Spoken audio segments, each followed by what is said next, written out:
So the same administration that is constantly yammering on about the sanctity of democracy and free and fair elections has in fact been meddling in the elections of other countries, in this case specifically the elections of Brazil, for more than a year. We're not speculating about this. Biden's CIA director personally pressured Jair Bolsonaro's office, that'd be the former president, or still technically the president of Brazil, pressured Bolsonaro to accept the results of the election long before the election took place. Think about that for a minute. You have no obligation to accept the results of an unfair election. In fact, if you believe in democracy, you shouldn't.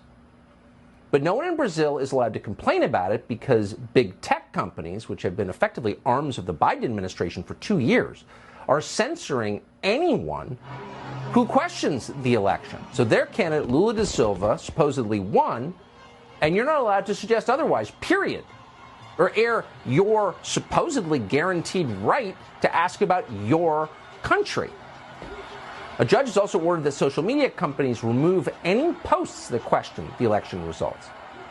So this is massive suppression, and despite it, or probably because of it, physical protests are breaking out across Brazil. Matt Tierman is an investigative journalist. He joins us to assess what exactly is going on here. Matt, thank you so much for joining us tonight. So the Biden administration is admitting they had the CIA director try to bully the president of a sovereign country on the question of his own elections? How can that happen?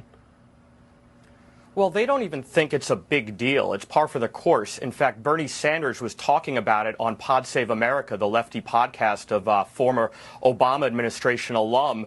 And it was like, okay, this is great. This is what we should be doing. We need to secure, quote unquote, democracy our way. Now, Bernie Sanders was somebody who was rallying for decades against the CIA involvement in Latin America in the 70s. But everything's about politics for these people. And in addition to the CIA director, now they're talking about sending Jake Sullivan down there, the national security advisor, to make sure the transition is orderly. But the bigger deal, I think, is that they have had a see no evil, hear no evil mentality for the last 2 years as Bolsonaro followers, politicians aligned with him, journalists have been censored, imprisoned. I wrote a piece for CDM Press, Todd Wood, who I know you know, and I listed some of these incarcerated journalists. Even a sitting politician, a sitting congressman, was placed under house arrest, and it's continuing right now. Carla Zambelli, an outspoken member of the lower house, the Chamber of Deputies, has been totally purged from social media